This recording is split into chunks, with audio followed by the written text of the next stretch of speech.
अस्सलामुअलैकुम। प्रोग्राम जी स्पोर्ट्स के साथ मोहसिन मेहदी आपकी खिदमत में हाजिर है और सबसे पहले आपको मेरी और जी स्पोर्ट्स की पूरी टीम की जानिब से ईद कुर्बान की बहुत बहुत मुबारकबाद। आज स्पेशल दिन है तो हमने सोचा क्यों ना आपके सामने या आपकी मुलाकात किसी ख़ास बंदे से, किसी ख़ास शख्सियत से कराई जाए। और वो ख़ास शख्सियत, वो नाम कौन है? सबसे पहले मैं अगर आपको बताऊं तो उनका ताल्लुक़ क्रिकेट से है, ऑलराउंडर हैं और उनके करियर का आगाज़ उन्होंने बड़े ही दबंग अंदाज में किया, बड़े शानदार तरीक़े से किया। अपनी बैटिंग से अपना लोहा मनवाया, अपनी बॉलिंग से जादू जगाया और पूरी दुनिया में उनको सराहा जाता है। पाकिस्तान की अगर बात करें, दुनिया भर में उन्होंने पाकिस्तान क्रिकेट की बहुत खिदमत की। डोमेस्टिक में खेले तो डोमेस्टिक में अपना नाम बनाया। मैं बात कर रहा हूँ सबकी जान और सबके हर दिल अजीज़ अनवर अली साहब की। अनवर अली, आपको वेलकम करूँगा शो में और सबसे पहले आपको ईद मुबारक। Thank you so much Mohsin भाई, और मेरी तरफ से आपको और पूरे दुनिया भर में जितने भी मेरे मुसलमान भाई हैं, मेरी तरफ से उनको दिल से ईद मुबारक बहुत बहुत। और फिर स्पेशल थैंक्स जी टीवी का, और उनको भी बहुत बहुत आपका ही बहुत शुक्रिया कि आपने इस ख़ास दिन पे इतना मसरूफियत वाले दिन है, क्योंकि ईद का दिन है और आप लोग यकीनन बिजी होते होंगे फैमिली में, तो आपका भी बहुत शुक्रिया अदा करना चाहूँगा। लेकिन सबसे पहले सवाल आपसे पूछना चाहूँगा कि इस ईद पर क्या मुख्तलिफ आपने पाया पिछली ईदों से? क्योंकि हमने देखा कोरोना वायरस का सिलसिला था, हुकूमत की जानिब से भी ये बातें कही गई थी कि सादगी से मनाएं, घरों में रहें, तो क्या मुख्तलिफ पाया इस ईद पर? इस ईद पे मोहसिन भाई ये था कि ज़्यादातर जिस तरह ये कोरोना वायरस की वबा थी, तो इस वजह से हम लोगों ने थोड़ा सोशलाइज से अवॉइड किया, ज़्यादातर घरों में रहें। जो मिलना था, मिलना मिलाना, वो थोड़े कम रहें, लेकिन ये है कि घर पे जितने भी हमारे फैमिली मेम्बर्स आते रहे उनसे ईद मिलते रहें। और कोशिश यही की कि थोड़ा इससे अवॉइड करें, क्योंकि रिस्ट्रिक्शन भी हैं हमें एज अ प्लेयर भी, क्रिकेट बोर्ड से, गवर्नमेंट से भी। और सबसे अच्छी बात ये है कि पिछले 3-4 महीने से हम घर में हैं, तो थोड़ा अच्छा यूज़ टू हो रहा है माशाल्लाह। लेकिन आज ईद का तीसरा रोज़ है, तो 2 रोज़ पहले या पहले दिन ज़्यादा मसरूफियात थी, दूसरे दिन दावतें थीं, क्या मसरूफियात रहीं ईद के पहले 2 दिनों में? हमारा जैसा हम लोग के अपने पठानों में ज़्यादातर जो कल्चर है, हम लोग ईद के पहले दिन हम कुर्बानी करते हैं। तो अल्हम्दुलिल्लाह कुर्बानी का जानवर जो हमने ज़िबा किया, वो सुबह हमने ईद की नमाज़ के बाद किया। तो पहले दिन हम काफ़ी मसरूफ़ रहते हैं कि आधा, और समझ लो कि 1 बजे तक, 2-3 बजे तक हम काफ़ी बिज़ी होते हैं अपने, मतलब जानवर हम ज़िबा करते हैं, ख़ुद सारे भाई होते हैं पूरे, और भी फैमिली मेम्बर्स होते हैं, वो भी आते हैं मेरे घर पे। तो हम अल्हम्दुलिल्लाह हम कुर्बानी भी ख़ुद करते हैं। सही है। और दावतों का सिलसिला अभी चलता है कराची शहर में, तो आप लोगों के यहाँ कोई ऐसी मसरूफियात होती हैं? माशाल्लाह आपकी फ़ैमिली है, तो ससुराल आना जाना या ससुराल बिल्कुल के घर आना? ईद के मौके पे बिल्कुल इस तरह होता है कि फ़ैमिली मेम्बर्स घर पे भी आते हैं, हम भी जाते हैं। और जहाँ तक ससुराल की बात है, बिल्कुल ससुराल भी जाते हैं कि पहले दिन के हट के दूसरे दिन हम कोशिश करता हूँ कि मैं ससुराल जाऊँ, तो दूसरे दिन ससुराल भी गया हूँ। और ससुराल मुझे थोड़ा ये भी है कि मेरे नेक्स्ट स्ट्रीट है मेरे घर से, तो इतना मुश्किल नहीं है। जानवरों का बहुत ज़्यादा शौक़ पाया जाता है स्टार्स में, आप भी एक बड़े स्टार्स हैं, तो जानवर ख़रीदते हैं, पालते हैं, इस बारे में थोड़ा सा बताइएगा। मोहसिन भाई बिल्कुल, मुझे बहुत ज़्यादा शौक़ है कि कुर्बानी के जानवर मैं ख़ुद पालूँ और उसका ख़्याल रखूँ, कि अगर साल के 12 महीने ना हो तो 6-8 महीने में उसका ख़्याल रखूँ। लेकिन पिछले 1-2 साल काफ़ी ज़्यादा मसरूफियात थी और इस बार घर से बाहर निकले ही नहीं है, क्या इस कोरोना की वजह से। बिल्कुल। तो इस बार कोशिश ये की कि मैंने 1-2 महीने पहले मैंने जानवर ले लिए थे अल्हम्दुलिल्लाह। जाके हमारे एक भाई हैं, तो वहाँ उनके फार्म में जाके मैंने जानवर ख़रीद लिए, वहीं रखे हुए थे, उनके देखभाल करता था। वहाँ जाते मैं चक्कर भी लगाता था। हमारे नबील भाई हैं वहाँ, उनके पास खड़े हुए थे। और शौक़ मुझे ऐसा भी है कि मैं जितना अच्छा जानवर लेके आऊँ कुर्बानी के लिए, तो मेरी कोशिश यही होती है। बाकी ये तो वो बचपन से आप जानवर लेते हैं, मतलब वो छोटा होता है उसको फिर बड़ा करते हैं या फिर दरमियाने में ही ले लेते हैं? कोशिश ये होती है कि मैं छोटा सा, मतलब जिसको हम कीड़ा बोलते हैं, जिसके दांत भी ना निकले हों, कि जो 20 मंथ का हो या 22 मंथ का हो, इस तरह लें। अगर इस तरह ना हो तो 25-30 मंथ का भी हो, तो वो छोटा लेके हम फिर उसको 6 महीने, 8 या 10 महीने पाल के और फिर उससे कुर्बानी हम करें। तो ये जो है ना, मेरा बहुत ज़्यादा शौक़ है। बिल्कुल, और हम देखते हैं कि ऐसा शौक बहुत ज़्यादा पाया जाता है, लेकिन इसमें एक दुःख होता है कि जब आप इतना सारा टाइम देते हैं, जानवर को इतना पालते हैं, उससे मोहब्बत करते हैं और जब कुर्बानी का वक़्त आता है तो हमने ज़्यादातर देखा और हम भी बचपन में ऐसा हुआ करता था कि रोज़ आया करते थे कुर्बानी के वक़्त। तो आपके साथ कभी ऐसा हुआ कोई बचपन का वाक़या अगर आप हमें बताना चाहें, हमारे नाज़रीन को सुनाना चाहें? मोहसिन भाई, इससे पहले 2017-18 में मैंने इसी तरह ही जानवर मैंने कुर्बानी के लिए रखा और मैंने 1 साल पहले ले लिया था। जी। और वो था बछड़ा तकरीबन 25 महीने का या 30 सही। महीने का। और उसको मैंने पूरा 1 साल मैंने उसको पाला और इसको हमने खूब खिलाया पिलाया, खूब मतलब इसके साथ मज़े किए, हमने खिदमत की, सब कुछ की। फिर लेकिन ईद के बाद, ईद वाले दिन, कुर्बानी वाले दिन जब उसको हम ज़िबा करे तो मैं क्योंकि छुरी मैं खुद ही फेरता हूँ, जी। तो मुझे थोड़ा अफसोस हो रहा था कि अनवर मतलब इतना प्यार हमने इस जानवर के साथ, इतने प्यार से हमने बड़ा किया, ये थोड़ा दुख था। फिर भाइयों ने भी ये बोला कि भाई आप इसको ज़िबा ना करें, दूसरा लेके आ जाए। तो थोड़ा सा होता है, लेकिन ये तो आप अल्हम्दुलिल्लाह अभी की बात बता रहे हैं 2017-18 की। 2017-18 की मैं बात बता रहा हूँ, 2-3 साल पहले। लेकिन उससे पहले ऐसा था कि ज़्यादा हमने घर पे ईदें ना गुजारी, बड़ी वाली ईद जो होती है, हम टूर्स पे होते थे बिल्कुल। पाकिस्तान टीम में।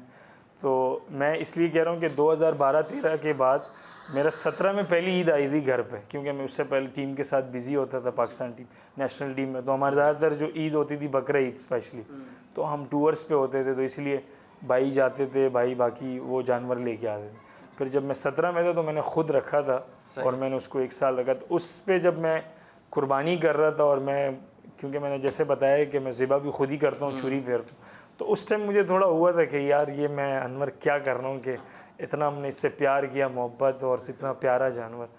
तो एक होता है, लेकिन अल्हम्दुलिल्लाह खुशी भी होती है कि इससे सुन्नत है और अल्लाह भी खुश होता है कि आप प्यारे, और जिस जानवर की आप कुर्बानी के जानवर की आप ज़्यादा से ज़्यादा खिदमत करें और फिर जब उसको आप ज़िबा करें तो बहुत ज़्यादा सवाब है। क्या फ़र्क है घर में ईद मनाने में या बाहर टूर पे ईद मनाने में, क्या डिफरेंशिएट करेंगे इस पे?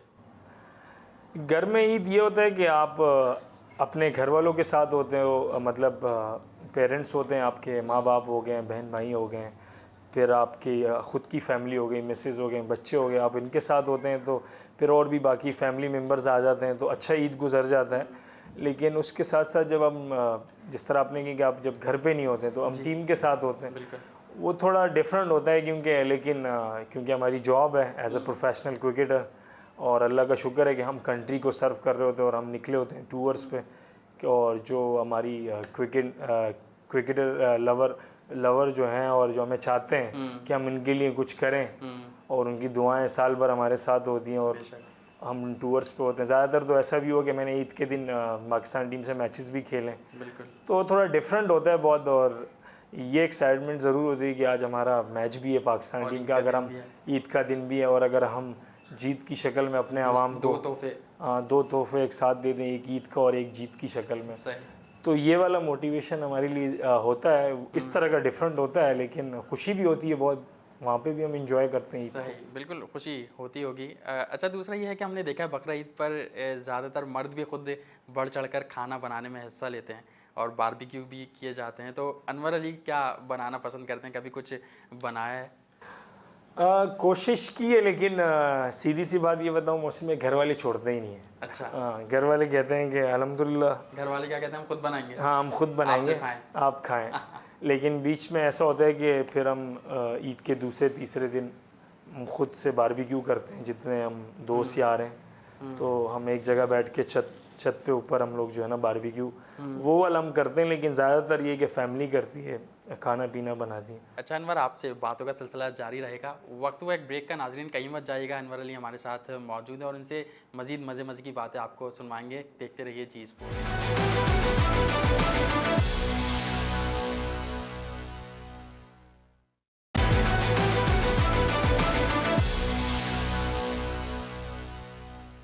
वेलकम बैक नाजरीन। पाकिस्तान के सुपरस्टार हमारे साथ मौजूद हैं अनवर अली, और इनसे मज़े की बातों का सिलसिला जारी है। अनवर, कुछ हमने ब्रेक से केवल बातें की बकरा ईद के हवाले से, लेकिन अब कुछ बात करते हैं क्रिकेट की। तो सबसे पहले तो मैं आपसे ये जानना चाहूँगा, नवंबर का महीना आपके लिए कितना लकी है। 25 नवंबर को आप दुनिया में आए, 24 को आपका डेब्यू हुआ और फिर उस डेब्यू में आपने मैन ऑफ द मैच की ट्रॉफी हासिल की। वनडे डेब्यू हुआ अगेंस्ट साउथ अफ्रीका, जी। तो मैंने ये मैन ऑफ द मैच लिया हम्म। और मुझे बहुत ज़्यादा खुशी और प्राउड है अपने आप पे, और मेरी पूरी फैमिली का भी है मेरे पे, और पेरेंट्स का, सबका, जिनके मेरे साथ दुआएं हैं। लेकिन ये था कि मुश्किल था debut match against south Africa, और मुझे पता भी काफ़ी लेट पता चला था जब मिसबा भाई कैप्टन थे हमारे उस टूर पे। जी। तो कैसे पता चला था आपको, कैसे बताया मिसबा भाई ने, और जब पता चला तो फिर क्या फीलिंग्स थी, क्या रिएक्शन था? मोहसिन मैम वार्म अप कर रहे थे तो मिसबा भाई टॉस करने जा रहे थे, तो मुझे कहा कि अनवर आप मैच खेल रहे हैं। अच्छा। तो मैं थोड़ा नर्वस और प्रेशर में आ गया कि मतलब अगर थोड़ा पहले बता देते मुझे, या मुझे रात में पता चल जाता, तो थोड़ा मैं बंदा माइंड बना लेता या जैसा भी हो। लेकिन बहरहाल फिर मैं उस टाइम मोहसिन भाई मैं यही दुआएं कर रहा था कि या अल्लाह हमारी पहले बॉलिंग ना आ जाए, बैटिंग आ जाए, कि थोड़ा टाइम मिल जाएगा 2 ढाई 3 घंटे, तो उस पर बंदा अपनी थिंकिंग कर लेता है, प्लान बना लेते हैं कि मैंने मैच में कैसे करना है, क्या नहीं करना है। थोड़ा नर्वस टाइम था अर्ली ऑन, लेकिन अच्छा ये हो गया कि हमारी पहली बैटिंग आ गई। अच्छा। हाँ, पहले बैटिंग आने के बाद फिर मैं बहुत ज़्यादा नर्वस में था 1 घंटा। अच्छा। जब हमारी बैटिंग चल रही थी, मैं ड्रेसिंग रूम में बैठा हुआ था, तो और मेरे सामने स्क्रीन लगा हुआ था, तो मैच यहाँ भी चल रहा था, नीचे लाइव भी देख रहा था। मैं पहले नीचे देखता था, फिर इधर देख रहा था, और यहाँ मैंने पानी की क्रेट्स रखी हुई थी अपने पास, में पानी पी रहा था। 30-40 मिनट के बाद जब मैंने देखा, मैंने पूरा क्रेट खाली कर चुका था नर्वसपन की वजह से, कि मतलब ये क्या हो रहा है, मैं मैच खेल रहा हूँ वहाँ भी, और वो बहुत बड़ी साइड थी, बिल्कुल साउथ अफ्रीका, और उस टाइम जो उनका स्पेशली बॉलिंग जो वो था, बॉलिंग लाइनअप थी उनकी, साउथ अफ्रीका, डेल स्टेन था, मॉर्कल था, तो ये सारे थे, कैलिस था, इमरान ताहिर वगैरह, सारे बड़े बॉलर। हाँ बड़े बॉलर थे। थोड़ा वो ये था कि, और पार्नल भी था उनका लेफ्ट आर्म, तो ये तो मुश्किल टाइम था। लेकिन पाकिस्तान, हमारी टीम के पाकिस्तान के आउट हो गए थे 107 या 10 पे, 6-7, जब मैं बैटिंग करने गया। अच्छा। और मैं अपना पहला बॉल ही फेस कर रहा था डेल स्टेन का। हाँ, तो बड़ा थोड़ा नर्वस टाइम था, और उस ओवर का लास्ट बॉल था। अच्छा। लेकिन मैंने कहा कि या अल्लाह मैं इस बॉल से निकल जाऊं, तो आगे फिर देखेंगे क्या होता है। लेकिन अल्हम्दुलिल्लाह अल्लाह ने बड़ी इज़्ज़त दी कि मैंने उस डेब्यू मैच में और उस क्रूशल टाइम पे पाकिस्तान के लिए मैंने 42 रन नॉट आउट किए, और हमने फिर टोटल किए 220 रन, और फिर हम मैच भी जीत गए अल्हम्दुलिल्लाह। अच्छा अनवर, आपके करियर की जैसे आपने बात की, बहुत ज़बरदस्त आपका शानदार आगाज़ हुआ, लेकिन अब आपके फैंस आपको दोबारा एक्शन में देखना चाहते हैं, और वो पूछते हैं कि अनवर अली हमें कब दोबारा एक्शन में नज़र आएंगे। तो इस हवाले से भी थोड़ा सा बताइएगा कि क्या मेहनत चल रही है, कितना वर्कआउट कर रहे हैं स्किल्स पर, फिटनेस पर? मोहसिन भाई के स्किल वर्क तो आजकल आपको पता है कि जो कोरोना वायरस की वबा इस है, पे तो थोड़ा सा मुश्किल है। वो तो मुश्किल है, और क्योंकि ग्राउंड्स वगैरह भी हमें अवेलेबल नहीं है, और प्रैक्टिस के एरिया जो स्किल की शक्ल में वो अवेलेबल नहीं है। लेकिन जहाँ तक फिटनेस है, अल्हम्दुलिल्लाह फिटनेस मैं कर रहा हूँ डेली बेसिस पे, जहाँ जितना घर पे हो सके, और ऑनलाइन भी मैं नाम मेंशन करूँगा, शहज़र मोहम्मद, जी जी। तो उसके साथ मैं कर रहा हूँ फिटनेस। और जहाँ तक आपने कमबैक की बात की, और जो मेरे फ़ैन हैं, मेरे चाहने वाले हैं, जी। तो इंशाल्लाह भी हमारा जो कमिंग सीज़न है फर्स्ट क्लास डोमेस्टिक, वो सितंबर के एंड में स्टार्ट हो रहा है, और मेरी पूरी फोकस उसी पे है, अपने डोमेस्टिक सीज़न पे, कि मैं अच्छा स्टार्ट करूं और उसका फिनिश भी अच्छा करूं, और मैं टीम में कमबैक करूं एज ए ऑलराउंडर इंशाल्लाह ठीक दोबारा। है, इंशाल्लाह हमारी दुआएं, आपके फैंस की दुआएं आपके साथ हैं इंशाल्लाह, और हम आपको देखेंगे। दूसरा ये कि मिसबाह उल हक की कप्तानी में आपने खेला, और अब मिसबाह उल हक दूसरे रोल में टीम के साथ हैं, पाकिस्तान टीम के साथ, तो उनकी मौजूदगी को as a head coach, as a selector कैसा देख रहे हैं पाकिस्तान क्रिकेट के लिए? अभी तक अगर आप देखें तो मिसबा भाई जब से हेड कोच, और इतनी सीरीज़ें मेरे ख्याल में हुई नहीं हुई हैं, बिल्कुल। 2-3-4 सीरीज़ें हुई हैं, और वो भी उसमें एक ही जो टेस्ट सीरीज़ थी थोड़ी मुश्किल, ऑस्ट्रेलिया के अगेंस्ट, जो हम लोग हार गए थे। और अभी जो असल टेस्ट है इंग्लैंड से, क्योंकि मुश्किल सीरीज़ है हमारी टीम के लिए, मिसबा भाई के लिए इंडिविजुअली भी, क्योंकि इंग्लैंड में टफ़ टाइम देता है बाकी टीमों को। बिल्कुल। और इसी तरह हमारी टीम जो है ना, क्योंकि 5-6 महीने से 4 महीने से तो हमने मैचेस भी नहीं खेले। हम फर्स्ट टाइम इंटरनेशनल क्रिकेट में दोबारा वापस जाएंगे 4 महीने के बाद। लेकिन ये अच्छा हो गया कि टीम पहले से वहाँ मौजूद है, 1 महीने से ज़्यादा अरसा उनको कंडीशंस पता चल जाएंगी, प्रैक्टिस में आ जाएंगे लड़के। जी हाँ, बिल्कुल, ये अच्छा साइन है हमारे टीम के, हमारे प्लेयरों के लिए कि तकरीबन 2 महीने पहले वो वहाँ पे मौजूद हैं, प्रैक्टिस मैच खेल रहे हैं, प्रैक्टिस सेशन हो रही है वहाँ पे, तो ये बहुत अच्छा है। जी, और दुआ यही है कि पॉजिटिव सोच रखें। नहीं, इंशाल्लाह उम्मीद तो है कि हमारी टीम अच्छी है, और वहाँ पे पास में हमारी टीम ने अच्छा भी किया है टेस्ट क्रिकेट में, और इवन वनडे वाइट बॉल की क्रिकेट में भी जिस तरह हमने चैंपियन ट्रॉफी जीती है, तो अल्हम्दुलिल्लाह वहाँ ट्रैक रिकॉर्ड अच्छा है। लेकिन एज अ प्लेयर मैं कहूँगा कि इतनी आसान सीरीज़ नहीं है, आसान सीरीज़ मुश्किल है, लेकिन इंशाल्लाह मुझे उम्मीद है कि टफ टाइम देंगे। अब नाज़रीन कुछ बात करेंगे जो 2006 का वर्ल्ड कप था, सरफराज अहमद की कप्तानी में हमने जीता था, फाइनल में भारत को हराया था, तो उसमें अनवर अली ने फाइनल में बड़ा अहम रोल प्ले किया था और तमाम ही भारतीय बैटिंग लाइन को रेत की दीवार साबित किया था। अनवर, उस हवाले से थोड़ा सा बताइएगा कैसा टूर्नामेंट रहा वो आपका, और किस तरीके से फाइनल में प्रेशर था, क्योंकि आप लोगों का स्कोर बैटिंग में कम था, तो लग रहा था ये मैच जीत जाएंगे। बिल्कुल, वो अर्ली क्रिकेटिंग कैरियर स्टार्ट था हमारा, अंडर 19 लेवल पे था, जो क्योंकि ये फर्स्ट इस तरह इंटरनेशनल इवेंट होता है और पहली सीढ़ी होती है एक प्लेयर के लिए जो प्रोफेशनल प्लेयर होता है, तो हमारे लिए, हम सब पूरी टीम के लिए पहली एक स्टेप था, और उसका हमारा कैप्टन सरफराज था। और जब हम यहाँ से ट्रैवलिंग कर रहे थे तो सारा मतलब लोग जो एक्स क्रिकेटर और सारे हमारे चाहने वाले मीडिया, तो वो सब ये कह रहे थे कि ये जो टीम है ये राउंड में बाहर होके आ जाएगी, क्योंकि इतने बड़े नाम नहीं थे, सिवाय एक नाम था उसमें बड़ा, क्योंकि उसने पाकिस्तान टीम के लिए जूनियर लेवल पे सर्व किया हुआ था, नासिर जमशेद, और बाकी कोई ऐसा हम लोग नहीं था बड़ा नाम के। हम लोग को पहले और दूसरा टूर था सबका जी। तो लेकिन उस टीम में सबसे अच्छी चीज़ ये थी कि हम लोग हमारा यक्का बहुत अच्छा था, हम एक थे साथ, यूनाइटेड थी टीम, बिल्कुल। और फिर जिस तरह आप सबको पता है कि पॉजिटिव कप्तान मिल जाए जो सरफराज की शक्ल में, सबको पता है कि वो फील्ड में कैसे रहता है एज अ कैप्टन और एज अ प्लेयर, तो ये भी अच्छा साइन था हमारी टीम के लिए, क्योंकि सरफराज खुद भी एक फाइटर क्रिकेटर है। बिल्कुल। अच्छा, सरफराज की कप्तानी की बात हो रही है, आप सिंध में भी उनकी कप्तानी में खेले हैं, अंडर 19 में भी खेले हैं, तो थोड़ा सा बताइएगा किस तरीके के वो कप्तान हैं। फील्ड में हमने देखा भी है कि थोड़ा से हाइपर या अग्रेसिव हो जाते हैं वो। बिल्कुल, जिस तरह मैंने आपको बताया ना कि वो एक अटैकिंग कैप्टन है और एग्रेसिव है, तो वो फील्ड में बहुत एग्रेसिव रहते हैं, और आप लोगों ने देखे भी वो उनके फेस इंप्रेशन और इमोशनल टाइप के एग्रेशन वो कर लेते हैं, तो वो सिर्फ और सिर्फ इस गेम की वजह से ही करते हैं, और उनका लगाव, उनका पैशन, उसका लगाव भूख जीत के लिए। जी, और सरफराज की जो परफॉर्मेंस का राज भी एक आप ये भी कह सकते हो कि उसकी जो पॉजिटिव है परफॉर्मेंस, इसकी वजह से भी उसकी निकलती है, चाहे वो फील्ड में एज ए बैटिंग की शक्ल में हो या कीपिंग की शक्ल में हो या कप्तानी की शक्ल में हो, वो इसी तरह एग्रेसिव रहता है। इवन हम क्लब में भी साथ होते हैं, हम एक ही क्लब में खेलते हैं, तो क्लब की भी वो कप्तानी करता है। फिर आप अगर PIA ले ले डिपार्टमेंट, तो वहाँ भी वो कप्तानी, अंडर 19 लेवल पे भी हमने किया, वो सरफराज कप्तान थे, हम खेले एक साथ ही।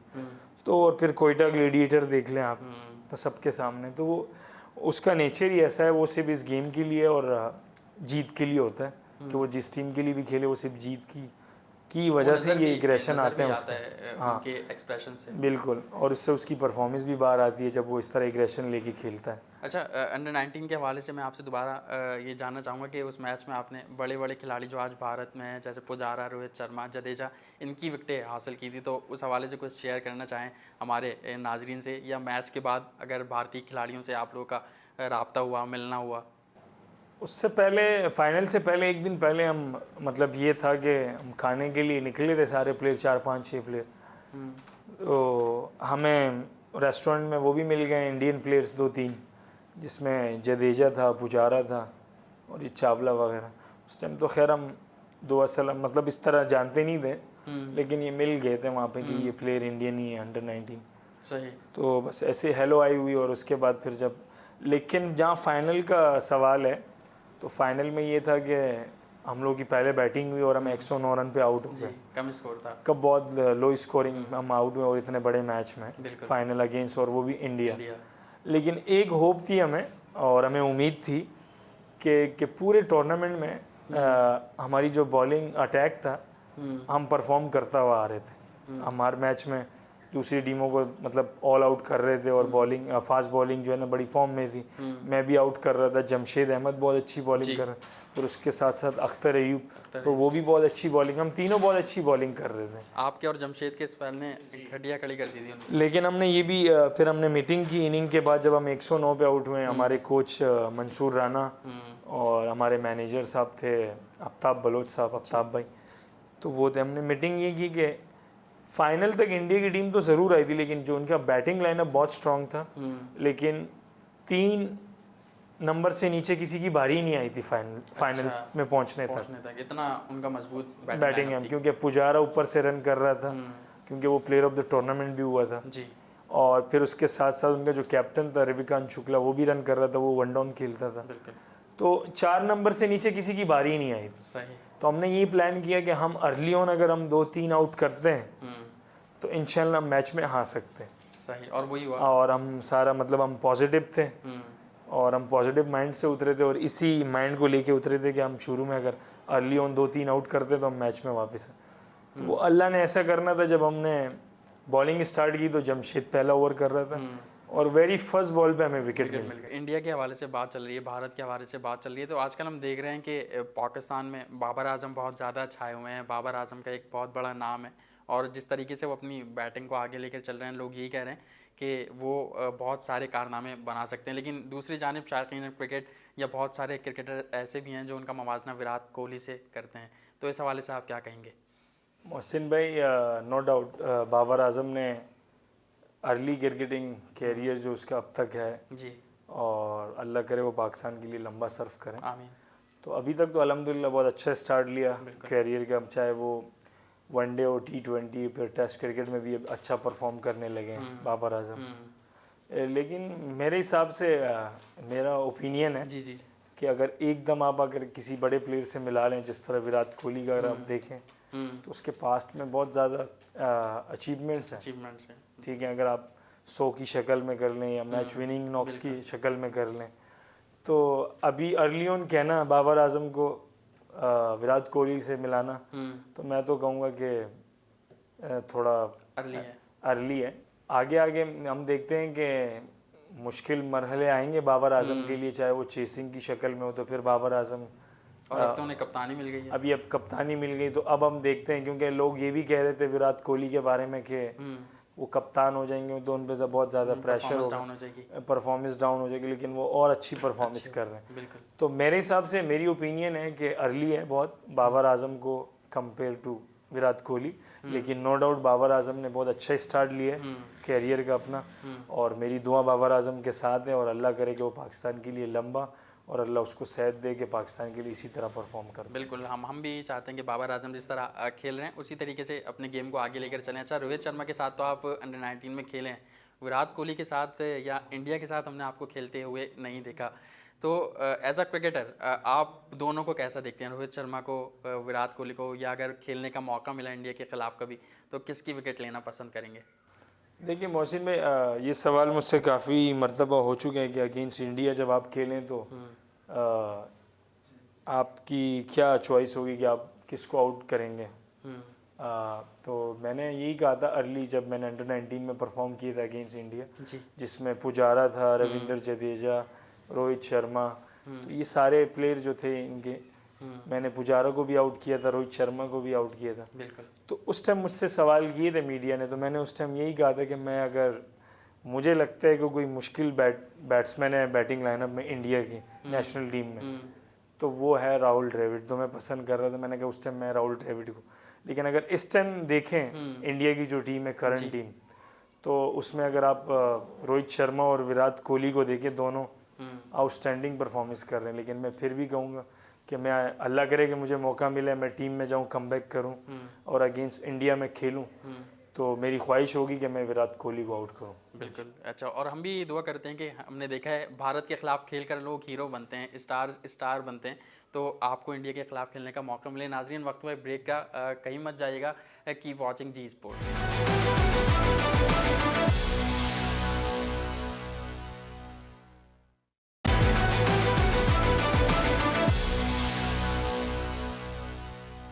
Welcome back. अनवर अली हमारे साथ मौजूद हैं। ब्रेक से कबल क्रिकेट के हवाले से कुछ बात हम कर रहे थे, भारत के हवाले से कुछ बात कर रहे थे और अनवर अली ने विराट कोहली को आउट करने की ख्वाहिश भी जाहिर की। अब कुछ बात करते हैं पीएसएल के हवाले से। हमने देखा पीएसएल में कोयटा ग्लैडिएटर से पीएसएल के आगाज़ से ही अनवर अली जुड़े रहे और काफ़ी अच्छी उनकी परफॉर्मेंस हमें देखने को मिली पीएसएल के हवाले से। तो अनवर, इस साल पीएसएल का पाकिस्तान में होना किस तरह आपको लगा और अब किस तरह आप इस लीग को रेट कर रहे हैं, जिस हिसाब से इसके एडिशन आगे बढ़ते जा रहे हैं? मोहसिन भाई, हमारी लीग तो अगर आप रेटिंग की बात करें तो दुनिया में मेरे ख्याल में टॉप 3 में ही है। सही। क्योंकि अगर आईपीएल हो गया, फिर बिग बैश ऑस्ट्रेलिया हो गया, फिर उसके बाद हमारा पीएसएल है। तो अल्हम्दुलिल्लाह हमारी लीग बहुत अच्छी है। और इससे और अच्छी बात ये है कि अब जो 5th एडिशन था पीएसएल का वो हमारा पाकिस्तान में हुआ। नो डाउट हमारे लोकल प्लेयर, मतलब एज अ पाकिस्तानी जो हम प्लेयर थे, हमारे लिए थोड़ा मुश्किल था कि हम होटल से बाहर नहीं जा सकते थे। लेकिन ये हमारी क्रिकेट के लिए और हमारे क्रिकेट शायकीन के लिए बहुत ज़रूरी था कि पाकिस्तान में क्रिकेट वापस आए और पीएसएल पाकिस्तान में हो, क्योंकि ये हमारा अपना ब्रांड है और हमारी अपनी लीग है। तो हर कोई यही चाह रहा था कि पाकिस्तान में हमारी लीग आए जी। तो बड़ी खुशी हुई कि पाकिस्तान में पीएसएल वापस आई। 5वां एडिशन यहाँ पे हुआ। फिर थोड़ी बदकिस्मती ये रही कि इस वबा की वजह से कंप्लीट नहीं हो सका सेमीफाइनल, और अभी फाइनल बाकी हैं। लेकिन अल्हम्दुलिल्लाह बाकी ओवरऑल हमने बहुत इंजॉय किया। कुछ रोज़ कबल पीएसएल की मैनेजमेंट के हवाले से, फ्रेंचाइज मालिकान के हवाले से ये बयानात भी सामने आए कि चैम्पियंस लीग का दोबारा से आगाज़ होना चाहिए। जिस तरह हमने देखा पहले दौर में हुआ करता था कि टॉप टीम आईपीएल की या पीएसएल की आपस में लड़ें, बिग बैश के आपस में लड़ें, तो उससे भी क्रिकेटर्स को फ़ायदा होगा, क्रिकेट को फ़ायदा होगा। आपकी इस बारे में क्या राय है? बिल्कुल अच्छी चीज़ है और होनी चाहिए, क्योंकि आपको एक रिवॉर्ड मिलता है जब आप अपनी लीग के चैंपियन होते हैं और आप फिर जाके वर्ल्ड वाइड जो चैंपियन लीग हो रही है उसमें आपकी टीम जाती है और वहाँ भी आप खेलते हैं। और जो दुनिया भर की जितनी भी चैंपियन टीमें होती हैं T20 लीग्स की अपनी, तो उनके साथ आप खेलते हैं तो उसमें बड़े बड़े स्टार भी आए होते हैं, तो और अच्छा एक्सपोजर मिलता है आपके प्लेयर्स को। अगर आपकी यहाँ पाकिस्तान की जो चैंपियन टीम है वो चैंपियन लीग खेलने जाए, बिल्कुल, तो ये अच्छा एक्सपोजर है और अच्छी चीज़ है, ये होनी चाहिए। और दूसरा ये कि पीएसएल के हवाले से जो बात हो रही है, तो मुझे आपका वो 2018 वाला मैच अभी तक नहीं भूलता कि मैच को आप छीन कर अपने पास ले आए थे, लेकिन वो एंड में आप और मीर हमजा क्रीज पर मौजूद थे और रन नहीं हो सका था। तो उसके बाद क्या हुआ था? कोचेज़ ने, मोइन खान साहब काफ़ी गुस्से में नज़र आ रहे थे। वो गेम हमारे नसीब में नहीं था, हमने कोशिश पूरी की थी एज ए प्लेयर। वो लग नहीं रहा था कि मैच जीतेंगे, लेकिन जिस तरीके से आपने जी हाँ, बिल्कुल अल्हम्दुलिल्लाह पॉजिटिव था जब आखिरी ओवर में 25 रन चाहिए थे और कोशिश भी की और अपने साथ यही बात कर रहा था। फीलिंग भी यही थी कि अनवर आप कर सकते हो, अगर 1-2 बाउंड्री अर्ली 1-2 बॉलों पे मार लेता हूँ। तो वही हुआ, लेकिन आखिरी बॉल पे 3 रन थे और शॉट जो है ना मेरा पूरा कनेक्ट नहीं हो सका। फिर कैच भी ड्रॉप हो गया नॉन स्ट्राइक एंड पे। मीरम ज़्यादा, खैर हम दूसरा रन हमने कंप्लीट नहीं किया। अगर हम 2 रन कंप्लीट करते तो मैच टाई हो जाता, सुपर ओवर होता। बिल्कुल। लेकिन फिर वही बात कहूँगा कि नसीब में नहीं था। और नो डाउट मीर हमजा कुछ बिल्कुल मीर हमजा को डांट तो पड़ी थी अच्छा कि आप क्यों नहीं भागे। लेकिन मीर हमजा भी यही कह रहा था कि मैनेजमेंट से, और मुझे भी यही कह रहा था कि अनवर भाई जैसे मैंने देखा शॉट लगा तो मैं यही समझ था कि छक्का हो गया, जिस तरह आप छक्के मार रहे थे। तो अब इसमें यही कह सकते हैं कि बस गेम है, क्या कर सकते हैं। बिल्कुल गेम है। और जहाँ तक पीएसएल के हवाले से हम बात कर रहे हैं, तो पीएसएल में हमने देखा कि शुरू से ही, आगाज़ से ही पीएसएल के आप कोयटा ग्लैडिएटर्स के साथ जुड़े रहे हैं, लेकिन इस एडिशन में हमने देखा था कि आपको उन्होंने पिक नहीं किया था और जब वो उमर अकमल वाला मामला हुआ उसके बाद आप टीम में पिक हुए। तो ये क्या वजह थी और इस पर थोड़ा सा कुछ अफसोस हुआ था? अफसोस हर प्लेयर को होता है कि जब आपकी अपनी लीग हो और उसमें आप किसी टीम के लिए पिक ना हो और किसी टीम का पार्ट ना हो, फिर अपनी लीग के पहले जो 4 एडिशन है उसमें आप खेल भी चुके हैं एक ही टीम से, कोयटा ग्लैडिएटर, और परफॉर्मेंसेस भी थी टाइम टू टाइम हर सीज़न में पीएसएल के। तो दुख तो था, लेकिन एज अ प्लेयर ये पार्ट ऑफ लाइफ है। लेकिन मैंने इस चीज़ को पॉजिटिव लिया। मैंने अपनी ट्रेनिंग और अपनी मेहनत में कमी नहीं लाने दी। मैं अपना मेहनत करता रहा और जो चाहे वो फिज़िकल ट्रेनिंग की शक्ल में हो, स्किल की शक्ल में हो मेरे, और अपनी अल्लाह से मांगता रहा। लेकिन ये एक हादसा और एक एक्सीडेंट हुआ उमर अकमल का, तो उसके बाद मैं पिक हुआ। बिल्कुल, ये भी नसीब की बात होती है। आपका नसीब था, आपने खेला। अच्छा, इस बार जैसे कोयटा के अगर पिछले एडिशंस में देखें, बड़ी शानदार परफॉर्मेंस होती थी, जान मारती थी कोयटा। पाकिस्तान सुपर लीग पाकिस्तान में आए तो फिर कोयटा की टीम बुझी बुझी दिखाई दी। इसकी क्या वजह आप समझते हैं? इसकी वजह तो मैं यही कहूँगा कि इस बार जबकि डिफेंडिंग चैंपियन भी थे बिल्कुल हम डिफेंडिंग चैंपियन थे और हमने स्टार्ट अच्छा लिया था अर्ली। हमने मेरे ख्याल में 4 मैचों में 3 मैच जीत चुके थे हम लोग। तो और उसके साथ साथ फिर ये था कि हमारी बॉलिंग लाइनअप जिस तरह की थी, हमने उस तरह का हमने डिलीवर नहीं किया। अच्छा। क्योंकि बॉलिंग लाइनअप ने थोड़ा लेट डाउन किया, क्योंकि जिस तरह हमारे साथ नाम थे, नसीम शाह हो गया, स्नैन हो गया, सुहेल खान हो गया, मैं खुद हो गया, बहुत ज़्यादा रन्स दिए जी। आपके और फिर आप अगर हमारी बॉलिंग लाइनअप में टाइमर मिल्स था इंग्लैंड का, फिर फवाद अहमद खुद थे ऑस्ट्रेलिया से जो कि लेग स्पिनर, और नवाज जो जिस तरह वो परफॉर्म 4 एडिशनों में नवाज ने की, नवाज के भी इस तरह के बॉल नहीं हुए। ऑलराउंडर परफॉर्म किया था 4 जी, इस सीज़न में भी नवाज से इस तरह के बॉल नहीं हुए। तो ये था कि आप ये कह सकते हैं कि बॉलिंग ने थोड़ा लेट डाउन किया। फिर हमारी वो बैटिंग लाइनअप भी उस तरह क्लिक नहीं कर सकी जो हम 4 सीज़नों में हम खेल लेते हैं। अहमद शहजाद की आप परफॉर्मेंस देख लें, बिल्कुल नहीं थी। मुझे दिखाई दिया। जी हाँ। फिर उसके साथ साथ आप वॉटसन भी एंड में थोड़े उन्होंने 1-2 50 किए हैं, अर्ली ऑन भी इससे इतना कुछ नहीं हुआ। तो बैटिंग लाइनअप ने भी किया, लेकिन टाइम टू टाइम अगर देखें, अगर आपकी बॉलिंग अगर 180 और 190 अबव रन दे तो थोड़ा प्रेशर है। अगर आप अर्ली ऑन 6 ओवर के अंदर अगर आप विकेट गिर जाएं 1-2, तो आप ये कह सकते हैं। और थोड़ी बहुत अगर मैं ये वजह भी थी क्रिकेटिंग पॉइंट ऑफ व्यू से, मतलब बैटिंग बॉलिंग हम लोगों ने लेट डाउन किया अपने फैंस को, कोयटा ग्लेडिएटर ने। लेकिन उसके साथ साथ मैं ये भी कहूँगा कि हमें ट्रैवलिंग ने भी बहुत डिस्टर्ब किया। सही। हाँ, ये आपके ओनर ने, नदीम उमर साहब ने भी ये बात कही थी कि ट्रैवल बहुत करना पड़ा आपको, जिसकी वजह से ये तमाम मामला हुए। क्योंकि उसमें एक वाहिद 6 टीमों में PSL में जब अभी पाकिस्तान में हुई, तो उसमें एक वाहिद ही कोयटा ग्लेडिएटर थी कि सबसे ज़्यादा ट्रैवलिंग की गई हम लोगों ने। तो उससे भी प्लेस डिस्टर्ब हुए क्योंकि आपको आराम नहीं मिलता, एक मैच खेलो, सामान उठाओ और दूसरे शहर जाओ, तो थोड़ा डिस्टर्ब थे हम ट्रैवलिंग से। लेकिन वो तो खैर वो नहीं है, लेकिन स्किल वाइज भी हमने इतना अच्छा परफॉर्म किया। अच्छा, आपने वॉटसन की बात की, इससे पहले आपकी टीम में पीटरसन थे, फिर रॉय भी थे। तो आप जिस तरीके से स्लॉगिंग करते हैं, पीटरसन भी बहुत ज़बरदस्त स्लॉगिंग करते हैं, तो उनसे कितना सीखने को मिला या वॉटसन से? देखिए, ये अपनी कंट्री के लिए सुपरस्टार हैं, बिल्कुल, और हमारे लिए भी हैं as a youngster, young player. जितना उन्होंने अपनी कंट्री के लिए सर्व किया इंटरनेशनल लेवल पे, और बड़ा नाम है और दुनिया के हर लीग में खेलें ये। मतलब आप वॉटसन ले लें, आप पीटरसन ले लें, फिर आप जैसन रॉय ले लें, तो ये सारे, जिस तरह हमारे साथ 4 एडिशन से था और इस एडिशन में वो भी नहीं थे, राइली रोसो, तो वो ये सारे बड़े नाम हैं। सुल्तान में चले गए। जी हाँ, तो ये काफ़ी बड़े नाम हैं। हमने बहुत कुछ सीखा इनसे पास्ट में, मतलब जैसे अभी 2 साल से हमारे साथ नहीं थे केविन पीटरसन, तो लेकिन हमने बहुत सारी चीज़ें सीखी। प्रैक्टिस में हमें बताते भी थे, बैटिंग के हवाले से भी और मेंटली टफनेस के हवाले से भी हम उनसे पूछते थे कि जब आप इतने क्रूशल टाइम पे खेल रहे होते हैं तो आपके माइंड में क्या चल रहा होता है। तो वो सारी चीज़ें शेयर करते हैं। हमारे लिए अच्छा एक्सपीरियंस था कि इतने बड़े प्लेयर हमारे ड्रेसिंग रूम और उनके साथ ड्रेसिंग रूम शेयर कर रहे हैं। बिल्कुल। और जैसन रॉय, वॉटसन और ये केविन पीटरसन, और पहले एडिशन में जिस तरह हमारे साथ संगकारा भी थे, विव रिचर्ड भी आपके साथ थे और एज अ मेंटर।